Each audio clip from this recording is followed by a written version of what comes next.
பலியிடப்படும் மாநில உரிமை, ஆபத்தில் மாணவர் எதிர்காலம் என்ற இந்த தலைப்பு பல்கலைக்கழக மானியக் குழு துணைவேந்தர் நியமனத்தில் தனது அதிகாரத்தை பயன்படுத்த தற்போதைய தாவேக அரசு அனுமதிப்பதாக ஒரு முடிவுக்கு வந்திருப்பதை ஒட்டி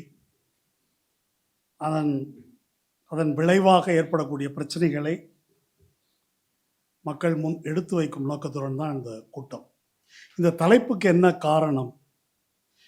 இது தொடர்பாக எனக்கு தெரிஞ்சு இந்த தலைப்பு தொடர்பாக ஒரே ஒரு தொலைக்காட்சி விவாதம் தான் நடந்திருக்குது. அது சன் தொலைக்காட்சியில்.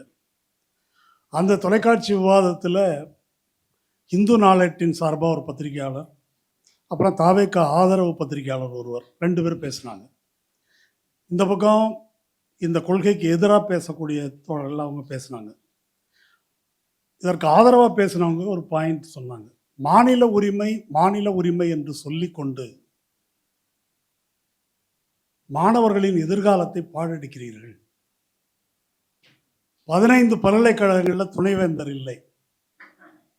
நீங்க உங்க அரசியல் சண்டையை போடுறதுக்காக மாணவர்களை பலி கொடுக்கிறீர்கள் என்று பேசினார் ஒரு பத்திரிகையாளர். இன்னொரு பத்திரிகையாளர், அதான் உங்க கொள்கை தோத்துருச்சுல்ல, தேர்தலில் டெல்லி வர்சஸ் தமிழ்நாடுன்னீங்க, இளைய தலைமுறை அதை நிராகரித்து விட்டது அல்லவா, திரும்ப அதையே பிடிச்சிட்டு தொங்குறீங்க அப்படின்னு இன்னொருத்தர் கேள்வி எழுப்பினார். இப்போ பிரச்சனை என்னன்னு கேட்டாக்கா, மாநில உரிமை என்று பேசுவதே மாணவர்களுக்கு இழைக்கும் துரோகம் என்று சித்தரிக்கும் அளவுக்கு, அதை தைரியமாக பேசும் அளவுக்கு தமிழ் சமூகத்தின் அரசியல் பொதுவெளி சீர்குலைந்திருக்கிறது. அதனால்தானா என்னவோ மாநில உரிமை பேசக்கூடிய சென்ற 5 ஆண்டுகளில் பேசி வந்த கட்சிகள், நான் திராவிட முன்னேற்ற கழகத்தை மட்டும் சொல்லவில்லை, திராவிட முன்னேற்ற கழகத்தின் கூட்டணி கட்சிகளாக இருந்தவர்கள் எவ்வளோ பிரச்சனைக்கு பேசியிருக்கோம். டீலிமிட்டேஷன் பேசியிருக்கிறோம், ஜிஎஸ்டிக்கு பேசியிருக்கிறோம், எஸ்ஐஆருக்கு பேசியிருக்கிறோம், இன்னும் எண்ணற்ற பிரச்சனைகள், ஆளுநருடைய அத்துமீறலுக்கு பேசியிருக்கிறோம், கல்வியில் இந்தி திணிப்பு, சமக்ர சிக்ஷா அபியானுக்கு எதிராக பேசியிருக்கிறோம். பல விஷயங்களுக்கு எதிராக மாநில உரிமைக்காக தொடர்ச்சியாக பேசப்பட்ட காலம் சென்ற 5 ஆண்டுகள். இந்த 6 மாதத்தில் அப்படி பேசுவதற்கான எண்ணற்ற பிரச்சனைகள் இருந்தும் கூட யாரும் பேசலை. ஒருவேளை இந்த தேர்தல் தோல்விக்கு பின்னால், தேர்தல் முடிவுக்கு பின்னால், சரி இந்த அரசியல் போனியாகாது போல அப்படின்னு விட்டாங்களான்னு தெரியல, பேசவில்லை யாரும். மாணவர்களை பொறுத்த வரைக்கும் மாணவர்களுக்கு அநேகமாக எதுவும் தெரியாதுன்னு நினைக்கிறேன். ஒரே ஒரு எஸ்எஃப்ஐனுடைய ஒரு அறிக்கை தவிர வேறு எதையும் நான் இது தொடர்பாக பார்க்கவில்லை. தோழர் பிரின்ஸ் கஜேந்திர பாபு தொடர்ந்து பேசி வருகிறார். மற்றபடி யாரும் பேசாத போது மாணவர்களிடம் விழிப்புணர்வு இருப்பதற்கான வாய்ப்பு இல்லை. இன்றைக்கு நாளேடுகளில் ஒரு செய்தியை நீங்கள் பார்த்துருக்கிறீங்களான்னு தெரியல. கேரளாவில் 3 பல்கலைக்கழக துணைவேந்தர்கள், அதாவது ஆளுநரால் நியமிக்கப்பட்ட 3 பல்கலைக்கழக துணைவேந்தர்கள் ஆர்எஸ்எஸ் நூற்றாண்டு விழா நிகழ்ச்சி, மோகன் பகவத் தலைமை தாங்கிய நிகழ்ச்சி, அதில் பங்கேற்றிருக்கிறார்கள். அதை இப்போ இருக்கக்கூடிய முதல்வர் சதீசன் கண்டித்து அதற்கு அவர்கள் மன்னிப்பு கேட்க வேண்டும் சொல்லியிருக்கிறார். அவங்க ஒன்றும் மன்னிப்பு கேட்க போகிறதில்லைன்னு வச்சுங்க, அவர் சொல்லியிருக்கிறார். முதல்வர் சதீசன் சாஃப்ட் இந்துத்துவா பேச தொடங்கிவிட்டார். காங்கிரஸ் கட்சியை சேர்ந்தவர்கள் வலதுசாரிகளை, குறிப்பாக சாவர்கரை துதிபாடி பேசுகிறார்கள் அப்படின்னு சிபிஎம் பொதுச் செயலாளர் பேபி அவர் இவங்களை விமர்சனம் பண்ணியிருக்கார். இப்போ இது ஒரு நிலைமை. தமிழ்நாட்டை பொறுத்த வரைக்கும் என்ன நிலைமை? நம்முடைய உயர்கல்வித்துறை அமைச்சர் விஸ்வநாதன், காங்கிரஸ் கட்சியை சேர்ந்தவர், அவருடைய மற்ற கான்ட்ரவர்சியை பற்றி நான் பேசலை. அவர் இந்த மாதிரி இந்த பல்கலைக்கழக துணைவேந்தருக்கான சர்ச் கமிட்டி அதன் எண்ணிக்கையை 3ஐ 5ஆக உயர்த்துவது, அதில் பல்கலைக்கழக மானியக் குழுவுக்கு ஒரு நாமினியை அனுமதிப்பது அப்படின்னு ஒரு முடிவு எடுத்திருக்கிறோம். அதன் காரணமாக ஆளுநரோடு பேசி சுமூகமான ஒரு முடிவு எடுக்கப்படும். 15 பல்கலைக்கழகங்களுக்கும் துணைவேந்தர்கள் விரைவிலேயே நியமிக்கப்படுவார்கள் அப்படின்னு அவர் பேசியிருக்காரு. இது தொடர்பாக 2 மீட்டிங் நடந்திருக்குது. இந்த உயர்கல்வி அமைச்சகத்தின் மீட்டிங் முதல்வர் விஜய் தலைமையில் நடைபெற்றிருக்குது. அதை Indian express, new Indian express report பண்ணியிருக்காங்க. அதை அந்த கூட்டங்களில் தான் இந்த முடிவு எடுக்கப்பட்டது. இந்த பிரச்சனையை பற்றி உங்களுக்கு நினைவூட்டுவதற்காக சில விஷயங்களை சொல்ல. 2022 துணைவேந்தரை நியமிக்கின்ற அதிகாரம் ஆளுநருக்கு இல்லை, தமிழக அரசுக்கு தான் உண்டு என்று 10 பல்கலைக்கழகங்களுக்கான சட்டத்தை தமிழ்நாடு அரசு நிறைவேற்றியது. அதை ஆர்.என். ரவி போட்டு வச்சுருந்தார். என்னங்க போட்டு வச்சுருக்கீங்கன்னா, போட்டு வச்சுருந்தா நான் ஒத்துக்கலைன்னு அர்த்தம் அப்படின்னு பதில் சொன்னார். அதுக்கு பிறகு என்ன செஞ்சார், சட்டமன்றத்துக்கு திருப்பி அனுப்பினார்.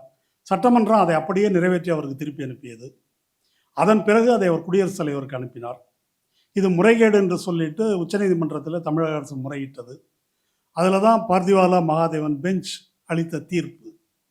அந்த தீர்ப்பு என்ன சொன்னது, அப்படி வரம்பற்ற முறையில் கிடப்பில் போட்டு வைப்பதற்கான அதிகாரம் ஆளுநருக்கும் கிடையாது, குடியரசுத் தலைவருக்கும் கிடையாது. குறிப்பிட்ட கால அளவிற்குள் 3 மாதம் அந்த எல்லைக்குள்ளே அவர்கள் அதன் மீது முடிவெடுக்கவில்லை என்றால் அது ஏற்றுக்கொண்டதாக கருதப்படும் என்று சொல்லி, எனவே இந்த 10 மசோதாக்களும் ஏற்றுக்கொண்டதாக கருதப்படுகிறது என்று தீர்ப்பளித்தார். இந்த தீர்ப்பின் அடிப்படையில் தமிழ்நாடு அரசு ஒரு நியமன சட்டத்தை கொண்டு வரும்போது விடுமுறை காலத்தில் நீதிபதி ஜி.ஆர். சாமிநாதன் நீதிபதியாக இருந்த அமர்வில் வெங்கடாஜலபதி என்ற பிஜேபி கட்சியைச் சேர்ந்தவர் ஒரு பெட்டிஷன் போடுறாரு.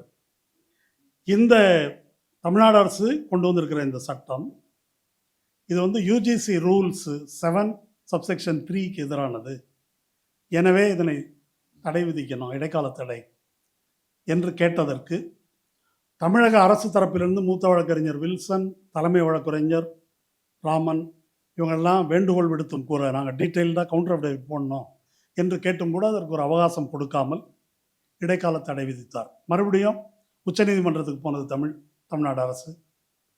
உச்சநீதிமன்றம் என்ன சொன்னது அப்படின்னா, கரெக்டு தான், உங்களுக்கு போதிய வாய்ப்பு கொடுக்கல, அதனால் மீண்டும் சென்னை உயர்நீதிமன்றத்திலே இந்த வழக்கை விசாரிக்கிட்டோம், ஆனால் அது வரைக்கும் நீங்கள் எந்த துணைவேந்தரையும் நியமிக்கக்கூடாது, ப்ராக்டிக்கலாக அது ஸ்டே தான்.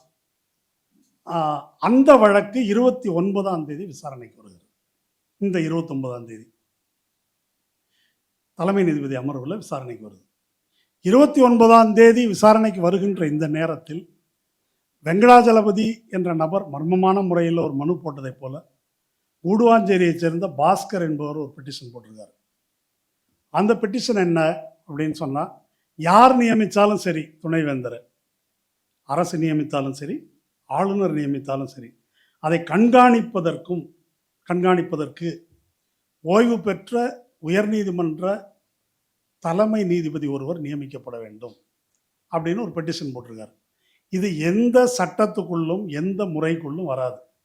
ஆனால் உயர்நீதிமன்றம் அந்த மனுவை ஏற்றுக்கொண்டு, நல்லது, உங்கள் வழக்கை 29ஆம் தேதி சேர்த்து விசாரிக்கிறோம் என்று ஏற்றுக்கொண்டிருக்கிறார்கள். அப்போது இப்படி இந்த ஆட்டம் ஆடப்படுகிறது. இந்த சூழலில்தான் இந்த வழக்கு விசாரணைக்கு வரப்போகிறது என்ற சூழலில் அதற்கு முன்னாலேயே 5 பேர் போடுறோம், சுமூகமாக முடிச்சுக்கலாம் என்று உயர்கல்வித்துறை அமைச்சர் பேசுகிறார். இன்னொரு பக்கம் 20ஆம் தேதி நாடாளுமன்றத்தின் மழைக்கால கூட்டத்தொடர் தொடங்குகிறது. அந்த மழைக்கால கூட்டத்தொடரில் என்ன விசேஷம் என்றால், விக்சித் பாரத் சிக்ஷா அதிஷ்டான் என்று ஒரு புது மசோதா நிறைவேற்றத்துக்கு வர இருக்கிறது. பார்லிமெண்ட்ரி ஸ்டாண்டிங் கமிட்டியில் விவாதத்தில் இருக்குது. அது என்ன விக்சித் பாரத் சிக்ஷா அதிஷ்டான்னாக்கா, யூஜிசி உள்ளிட்ட எல்லா உயர்கல்வியை நெறிப்படுத்தும் நிறுவனங்களையும் கலைத்து விட்டு ஒரே அதிகாரத்தின் கீழ் ஒன்றிய அரசு இதை கொண்டு வருகிறது. அது என்னன்றதை நம்ம பின்னால் பேசுவோம்.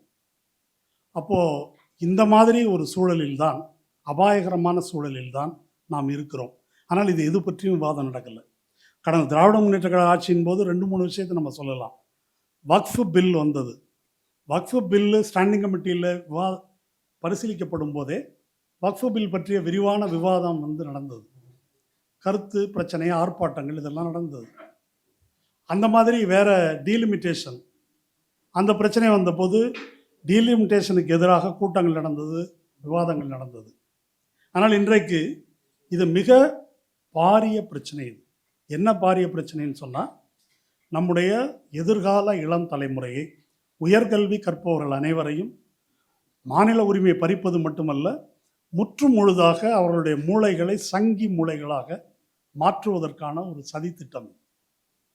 அப்படி ஒரு பிரச்சனை வர இருக்கிறது என்னும் சூழலில் அது பற்றிய விவாதம் எதுவும் இல்லை. இந்த சூழலில் தான் வாய்ஸ் ஆஃப் டிஎன்ல இந்த கூட்டத்தை நடத்துகிறோம்.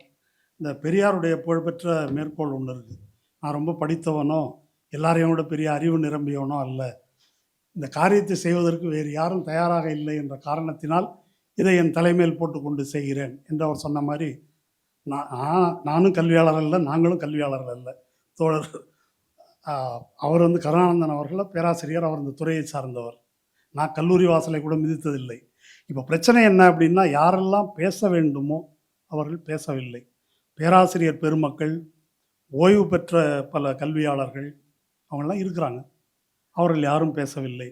மாணவர்கள் தரப்பில் பேச்சில்லை, அரசியல்வாதிகள் தரப்பில் பேச்சில்லை. இந்த சூழலில் ஒரு பொது கருத்தை உருவாக்கும் பொருட்டு, அல்லது கேளாத செவிகள் கேட்கட்டும்னு பகத்சிங் சொன்னார் இல்லையா, அந்த மாதிரி ஏதோ ஒன்று கேட்குறவங்க அளவிற்காவது இது கேட்கட்டும் என்ற முறையில் இந்த கூட்டத்தை ஏற்பாடு செய்திருக்கிறோம். பேராசிரியர் கருணானந்தன் அவர்கள் இது பற்றி தொடர்ச்சியாக இத்தகைய பிரச்சனைகள் தொடர்ந்து பேசி வருபவர். அவர் அது இல்லாமல் எஸ்எஃப்ஐயிலிருந்து ஒரு மாணவர்கள் யாராவது பங்கேற்கணும் அப்படின்னு எஸ்எஃப்ஐயினுடைய தலைவர் ஒரு பெண் மிருதுலா என்ற பெண் தோழர், அவரை கேட்டால் அவங்க திருவனந்தபுரத்தில் இன்றைக்கி நிகழ்ச்சி இருக்குது, அதனால் வர இயலாதுன்னு சொன்னாங்க. மாணவர்களை பங்கேற்க செய்ய வேண்டும், மாணவர்கள் மத்தியில் இதை கொண்டு செல்ல வேண்டும் என்ற நோக்கத்திலும் தான் இந்த கூட்டம் ஏற்பாடு செய்யப்படுகிறது. அட்லீஸ்ட் இதற்கு பிறகாவது இந்த பிரச்சனை விரிவாக விவாதிக்கப்பட வேண்டும் என்று கோருகிறோம். பேராசிரியர் கருணானந்தன் அவர்கள் 2 விஷயங்கள். ஒன்று, யுஜிசியினுடைய அத்துமீறிய மாநில உரிமையில் தலையிடுகின்ற அதிகாரம். பிறகு நாடாளுமன்றத்தில் வர இருக்கின்ற த விக்சித் பாரத் என்ன அதிஷ்டான், சிக்ஷா அதிஷ்டான், அந்த அது யுஜிசிக்கும் சேர்த்து சமாதி கட்டப்போவது, ஒரேடியாக ஒன்றியத்தின் கையில் அதிகாரத்தை குவிப்பது என்ற 2 விஷயங்களை பற்றியும் ஒரு சித்திரமாக தொகுத்து சொன்னார் வரலாற்று ரீதியாக. நான் இந்த அறிமுக உரையில் சொன்னது போல, மாநில உரிமைக்காக போராடக்கூடிய அத்தகைய போராட்டத்தில் ஒரு முன்மாதிரியாக திகழ்ந்து வந்த தமிழ்நாட்டில் கடந்த 60 நாட்களாக என்ன நடக்கிறது, நாம் எதை பேசுகிறோம், ஏன் இது பற்றிய பேச்சு அரசியல் பொதுவெளியில் இல்லை என்பது மிக முக்கியமான ஒரு கேள்வி. இப்போ தாவேகா ஆட்சிக்கு வந்த பிறகு முதல்வர் 3 வாட்டி பேசியிருக்கிறார். ஒன்று சட்டமன்றத்தில் இப்படின்னாரு, அது பற்றி பல நாட்கள் விவாதம் நடந்தது. அப்புறம் திருச்சிக்கு போயிட்டு வாயில் நல்லா வருதுன்னாரு, அது பற்றி ஒரு ரவுண்டு விவாதம் நடந்தது. அப்புறம் இப்போ கரூரில் கொத்து பரோட்டான்னாரு, அதை பற்றி ஒரு சுற்று விவாதம். இது இல்லாமல் தாவேகா கட்சியை சார்ந்தவர்களுடைய, அமைச்சர்களுடைய, எம்எல்ஏக்களுடைய குற்றங்கள், அத்துமீறல்கள், அவர் உயர்கல்வித்துறை அமைச்சர் நடனமாடினது, பெண் குழந்தைகளிடம் அவர் தவறான முறையில் நடந்து கொண்டது, இன்னொருத்தர் பாராசிட்டமால் மாத்திரையை நொறுக்கியது, அப்புறம் ஸ்ரீவைகுண்டத்தில் கும்பல் வல்லுறவு செய்த குற்றவாளிகளை பாதுகாத்த ஒரு எம்எல்ஏ, இப்படி பல குற்றச் செயல்கள் குறித்து. அடுத்தது லாக்அப் மரணங்கள், படுகொலைகள், இந்த விஷயங்கள் விவாதிக்கப்படுகின்றன. இந்த விஷயங்களை விவாதிக்கக்கூடாதா என்றால் கட்டாயம் விவாதிக்கணும். ஆனால் இதற்குள்ளேயே அரசியல் விவாதம் என்பது அமிழ்த்தப்படுகிறது. இது ஒரு வகையில் தேர்தல் பிரச்சாரத்தில் ஒன்றியத்துக்கும் மாநிலத்துக்கும் இடையிலான முரண்பாடு, தமிழ்நாட்டுக்கு மட்டுமல்ல, டெல்லி அதிகாரத்துக்கும் மாநில உரிமைக்கும் இடையில தான் போராட்டம் என்று திமுக சார்பில் முன்வைக்கப்பட்ட போது அவர் அதெல்லாம் பிரச்சனை இல்லை, பாசிசமாவது பாயாசமாவது. பிரச்சனை என்பது என்ன அப்படின்னாக்கா, பெண்களுக்கு பாதுகாப்பு இல்லை, போதை மருந்து நடமாட்டம், ஊழல், இதெல்லாம் தான் பிரச்சனை, மற்றதெல்லாம் இஷ்யூவே கிடையாது என்பது அவர்களுடைய பிரச்சாரமாக இருந்தது. அந்த பிரச்சாரம் குறிப்பிட்ட அளவுக்கு மக்கள் மத்தியில் ஒரு செல்வாக்கு செலுத்தியது, வெற்றியும் பெற்று விட்டார்கள். எப்படி வெற்றி பெற்றாங்க அதுக்குள்ளே போக வேண்டாம். இப்போ இந்த தேர்தல் வெற்றிக்கு பின்னால் இந்த மாநில உரிமை குறித்த அரசியல், அதாவது பாசிச எதிர்ப்பு அரசியலை பேசுவதா வேண்டாமா? பேராசிரியர் குறிப்பிட்டது போல இப்போ ஆட்சியில் பங்கு அதிகாரத்தில் பங்கு போயிடுச்சு. ஆனால் இதை யார் பேசுவது, பேசணுமா வேண்டாமா என்ற கேள்விக்கு ஏறத்தாழ நான் அறிந்த வரையில் திராவிட முன்னேற்ற கழகத்தின் ஆதரவாளர்கள் கூட அதெல்லாம் வேணாங்க, இந்த சீரியஸான அரசியல்லாம் எவன் கேட்குறான், நம்ம இந்த பிரச்சனையை பேசுவோம், என்னெல்லாம் நம்மளை பற்றி சொன்னாங்களோ அதில் இவங்க எப்படி செய்கிறாங்க, அதில் நடந்திருக்கின்ற தோல்விகள், அதையும் முன்னிலைப்படுத்தி பேசுவோம், அதுதான் மக்களிடம் எடுபடும், அதில்தான் தேர்தலில் வெற்றி பெற முடியும் என்பது போல ஒரு கருத்து. இன்னைக்கு இந்து நாளேட்டில் ஒரு நடுப்பக்க கட்டுரை வந்திருக்குது. அந்த நடுப்பக்க கட்டுரை என்ன சொல்லுதுன்னா, ஜென்சியினுடைய மொழி வேறு, அந்த மொழியை ரொம்ப எஃபெக்டிவாக தாவேக கையாண்டிருக்கிறதுன்னு போற்றி எழுதப்பட்டிருக்கு அந்த கட்டுரை. அது வெறும் மொழி பற்றிய பிரச்சனை அல்ல, என்ன பாலிடிக்ஸ், அந்த அரசியலினுடைய உள்ளடக்கம் என்ன, அந்த உள்ளடக்கம் ஏதோ சரியா இருந்தது போல சித்தரிக்குது. அப்போ இந்த அரசியல் நீக்கம் செய்யப்படும் நிலைக்கு ஒரு முற்போக்கு சாயம் உருவாக்கப்படுது. இன்னைக்கு பார்த்தேன், சதீசன் கேரளா முதலமைச்சர் இங்கே தாவேகா சொன்ன அதே ஸ்டாண்ட் பாயிண்ட்டை சொல்றாரு. We don't want confrontation with centre. யாரு? காங்கிரஸ் முதலமைச்சர். இன்னைக்கு அந்த ஹிந்து கட்டுரையில் ஒரு முக்கியமான point, Gen Z doesn't want confrontation. இளம் தலைமுறை ஒரு மோதல் அரசியலை விரும்பவில்லை. இது ஒரு நரேட்டிவ், இது ஒரு பார்வை. உரிமைக்கு போராட வேண்டாம், அட்ஜஸ்ட் பண்ணி போனோம், அதுதான் ஜென்சியின் விருப்பம், அதுதான் இளம் தலைமுறையின் விருப்பம். அதாவது போராடுவது என்பதே பழைய பாணி அரசியல், எதிர்நிலையில் நின்று பேசுவது என்பதே பழைய பாணி அரசியல், காலாவதியானது, கிரிஞ்சு என்பது போல ஒரு சித்திரத்தை உருவாக்கி கொண்டிருக்கிறார்கள். அப்போ இதை எப்படி பார்ப்பது? இது இல்லாமல் ஹெட்லைன் மேனேஜ்மெண்ட்ன்றது இந்த கட்சி செய்து வருகிறது, எப்படி திசை திருப்புவதற்கான வேலைகளை. இது மோடிகிட்டேருந்து அவங்க கற்றுக்கிட்டதா நம்ம எடுத்துக்கலாம். இந்த சூழலில்தான் அதிகாரத்தை ஒன்று குவிக்கின்ற இந்த மோடி அரசினுடைய நடவடிக்கை எந்த விதமான கேள்வியும் இல்லாமல், தடையும் இல்லாமல் அரங்கேறி கொண்டிருக்கிறது. டீலிமிட்டேஷன் பற்றி தமிழக அரசு சார்பாக, திராவிட முன்னேற்ற கழகம் சார்பாக சீரியஸான முன்னெடுப்புகள் எடுக்கப்பட்டன. நாட்டளவில் எல்லா கட்சிகளையும் கூட்டி இது ஒரு பிரச்சனையாக பேசியிருக்கிறோம். வக்ஃபில் அது மாதிரி பேசியிருக்கிறோம். ஆனால் இப்போ அது போல பேசவில்லை. இந்த ஒன்றியத்தில் அதிகாரத்தை குவிப்பது என்பது அப்படி போகுது. ஏன் ஒன்றியத்தில் அதிகாரத்தை குவிக்கிறார்கள்? பேராசிரியர் சொல்லும்போது இந்த அதிகார வர்க்கம், யூஜிசியில் அமர்ந்திருக்கக்கூடிய ஆதிக்க சாதிகளைச் சேர்ந்த அதிகார வர்க்கத்தினுடைய இயல்பான சிந்தனை முறையே அப்படித்தான் இருக்குது, அதிலிருந்து இது வருது அப்படின்றது ஒரு பாயிண்ட் சொன்னார். ஆனால் பிஜேபி ஏன் இதை செய்கிறது யோசித்து பார்த்தால், ஒரு 35 விழுக்காடு வாக்கு வாங்கியிருக்கிறாங்க. ஒரு இஸ்லாமிய எதிர்ப்பு, முஸ்லீம்கள் எதிர்ப்பு, இந்து மதவெறி அரசியல் அப்படின்றது ஒரு பாயிண்டில் ஒரு ஸ்டாச்சுரேஷன் பாயிண்ட் வந்துருச்சு. அது ஒரு 35 விழுக்காடு வாக்குக்கு மேலே அது தாண்ட மாட்டேங்குது. அது ஓரளவு அவர்கள் நிலைநாட்டி இருக்கிறார்கள் எல்லா இடத்துலையும். அதுக்கு மேலே அது கடந்து செல்ல மறுக்கிறது. இப்போ அதுக்கு மேலே என்ன செய்வது? அது கருத்தியல் ரீதியாக ஒரு வெல்ஃபேர் ஸ்டேட், மக்கள் நல அரசு என்பதை முன்வைக்கக்கூடிய திராவிட மாடலாக இருக்கட்டும், அல்லது சிபிஎம் கட்சியினுடைய அரசாக இருக்கட்டும், அதை கருத்தியல் ரீதியாக அவர்களால் மோதி முறியடிக்க முடியவில்லை வலதுசாரி அரசியலை வைத்துக்கொண்டு. அப்போ என்ன செய்ய வேண்டியிருக்குதுன்னாக்கா, அதிகாரத்தின் மூலமாக இதை நிலைநாட்ட வேண்டியிருக்கிறது. அதைத்தான் இந்த யூஜிசியில் அவர்களுடைய இந்த நடவடிக்கையாக இருக்கட்டும், இப்போ வரக்கூடிய பிபிஎஸ்ஏ இருக்கு இல்லையா, அந்த புதிதாக வர இருக்கின்ற அந்த சட்டமாக இருக்கட்டும், அதைத்தான் அவர்கள் செய்ய விரும்புகிறார்கள். இந்த ஒன்றியத்தில் அதிகாரத்தை குவிப்பது என்பது அவர்களுடைய பார்வையில் ஒரு வாதத்துக்கு எடுத்துக்கொண்டால் அது நேர்மறையான விளைவுகளை எப்போதாவது ஏற்படுத்தி இருக்கிறதா, அப்படி ஏற்படுத்திய அனுபவம் இருக்கிறதா என்றால் கிடையாது. தமிழ்நாடு கிராஸ் என்ரோல்மெண்ட் ரேஷியோவில் அல்லது தமிழ்நாடு கேரளா போன்ற மாநிலங்கள் அடிப்படை கல்வி கட்டமைப்பை உருவாக்குவதில், கல்வி அறிவை பரப்புவதில் முன்னணியில் இருக்குது. ஒன்றிய அதிகாரம் என்பதை குவித்து வைத்துக் கொண்டிருக்கின்ற காங்கிரஸோ பாரதிய ஜனதா கட்சியோ அதை செய்யவில்லை. ஏன் ஏன் இங்கே நடந்தது, ஏன் அங்கே நடக்கவில்லை? ஒரே விதமான சட்டங்கள் தான் அமலில் இருந்திருக்குது.